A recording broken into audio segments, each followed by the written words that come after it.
So I'm sitting here on the shores of Jackson Lake, here at the Grand Teton National Park, enjoying the scenery, everything that Wyoming has to offer in the Rocky Mountains. And once again, I'm left wondering, Jim Flint and Nancy Kerrigan, what will happen to them after the raid on Nancy Kerrigan's ranch? Here's in Chapter 9. Perhaps we will find some answers to help us learn the fate of our hero and heroine. Lottie Kettleman stood rigidly before the bank window. "I do not understand you," she protested. She was very pale. Inwardly, she seethed with anger. I'm sorry, Mrs. Kettleman." The cashier's manner was polite, but shaded with coolness. Mr. Kettleman closed his account several weeks ago. He hesitated, ashamed of his feeling of satisfaction. This woman had always been arrogant, imperious, difficult. It was just before Mr. Kettleman left for Virginia. She turned quickly and left. She was filled with vindictive anger, but she was also frightened. Only this morning, using the key her father secretly had made for her, she had opened the safe at home. It was empty. She got into a hansom cab and raged at its slowness until she reached Burroughs' office. She was shown in at once. "He left an allowance for you," Burroughs carefully kept all expression from his face. "You are to be paid $100 a month for 12 months. "What?"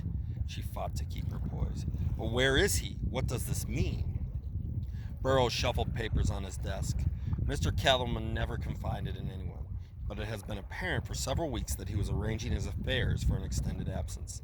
It may be, Burroughs kept his expression bland, that he suspects a plot against his life. It seems there was an incident at Saratoga where a man tried to kill him. "That's absurd. It was just a gambling argument." "As I have said, he did not confide in me, but I happen to know he retained the Pinkertons for an investigation. That was unusual, to say the least for. As you are no doubt aware, Mr. Kettleman maintained his own private organization." She had known nothing of the kind. Her throat tightened and she thought back swiftly. There were no letters, meetings, yes, and with Baldwin. But how could he learn of that? His wife is in cahoots with Port Baldwin? "How does he expect me to live in $100 a month?" she protested. "Many families do," Burroughs replied, remembering he had been married on considerably less. "You have a beautiful home, and there's always—" He cleared his throat. "Your father." Lottie Kettleman shot him an angry glance. Was he being sarcastic?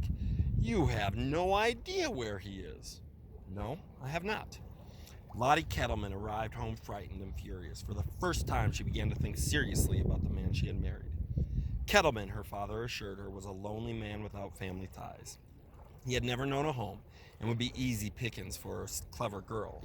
Once married to him, she would have access to his private papers, the confidences that were natural between husband and wife, and she could supply tips to her father and his associates by which they could make millions.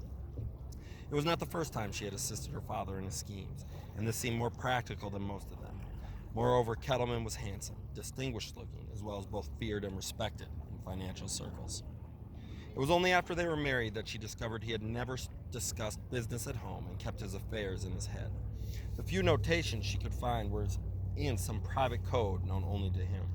Her father had taken an impression of the key to the safe and they had one made for her. Together they opened the safe and found in it only a few stacks of carefully specified bills. It was the way of James T. Kettleman to keep his cash so, neatly piled with the number of bills and amount atop it. The only other objects in the safe were a worn gun belt and a Navy Colt. When she opened the safe that morning to find the money gone, the gun and gun belt were gone too. She assumed the gun was one he would want when he went hunting and gave it no thought. Kettleman had been attentive and thoughtful, but she had never loved him and he soon discovered it. He also learned that he had mistaken his own desire for a home and family for love of her. They lived in the same house, but there had been only politeness between them. After the shooting at Saratoga, he had returned to the house only occasionally and rarely stayed long. Even before her visit to the bank, she had detected a coolness about town, and she began to understand what she was facing. She loved her father, but for the first time she realized that his grandiose schemes would never come to anything. Lately he had begun to whine and blame his failures on others. For the first time, she began to appreciate Kettleman, or rather the life he had given her. There had been no worry about bills, she had been treated everywhere with respect, and she had not been curious enough to try to know him. He was a means to money. Otherwise, she was indifferent. Now she realized he was a mystery, and not only to her. Nobody knew anything about him or his background, nor was there any clue as to what had become of him. He seemed to have dropped off the world as if he had never been. With her father, she went to the Virginia farm. The house was closed and locked. Forcing a way in, they could find no evidence that he had been there in some time. The few neighbors were remote, and only one of them had known him slightly, but he had not seen him in more than a year. Back in New York, she paced the floor angrily. Her father, a large, heavy-set man, puffed a cigar. For the first time, Lottie was seeing him as a ponderous, shoddy man with a little cunning and an easy flow of talk. He called in the Pinkertons, did he? Well, why don't we do the same? Mind you, girl, when we find him, we'll find money. He has something of consequence in his mind. There's a man named Epperman, a German. He's done some investigative work for Port Baldwin, time to time. Epperman sat back in a squeaky swivel chair and he considered the project. Then he made inquiries. No, there was no picture. Kettleman had never wanted a picture made. To Epperman, this smelled of money. If Kettleman had appeared, it was something another client of his should know. A canny man might make out much of such knowledge. Epperman was a stocky man with a florid face and rather protruding eyes of pale blue. He observed Lottie Kettleman's lush figure with appreciation. A likely filly, and from rumor, no better than she had to be. A week around financial circles brought Epperman no news. Everybody knew Kettleman, but no one offered a clue. There was no criminal record. He started to work back towards the beginning. Among other things, he discovered that Baldwin, often a client of his, had lost money in several deals in which Kettleman was involved, and also that Perez Chivington, Lottie's father, had supplied information to Baldwin a time or two. He had been working on the case for more than a week when he stumbled on a surprise. Kettleman had belonged to a shooting club and was a remarkably good shot. He was also a handy man with his fists, someone said. Another voice said he was a prize fighter. Think. In one of the old hangouts of the Morrissey crowd, Epperman found a whiskey-soaked old-timer who said, Jim Kettleman, if you want to know if he could fight, ask Dwyer, him that was bare-knuckle champion. Inquiry developed that Kettleman had given Dwyer a bad beating at Fox's American Theater in Philadelphia. He was good, an old-timer assured him, maybe the best of them. Many's the time he boxed McCafferty in the gym and took his measure too. From a man who had worked in Kettleman's corner as a second for several of his fights, Epperman discovered that Kettleman had once made a deal in cattle. The trail ended with a sale of 4 horses bearing the 6-shooter brand. The 6-shooter brand, the cattle deal, the horses, the Colt pistol, all spoke of the West. Alone in his dingy office, Epperman smoked and thought and tried to get inside Kettleman's mind. Why had he disappeared? When a man disappeared, it was usually money, a woman, or both. Kettleman had money and he had power, so it must be a woman. Yet nowhere in his investigations could Epperman turn up the slightest evidence of philandering. Before his marriage, Kettleman had escorted a number of beautiful women, but was serious about none of them, nor had he confided in any. The trail seemed to point west, but the frontier was a big place, and Epperman had no desire to travel there. He had come back from a trip west only a short time before Lottie Kettleman approached him. When Lottie arrived at the office, Epperman lighted a gas lamp. She was a mighty fine-looking woman, but cold, Epperman thought.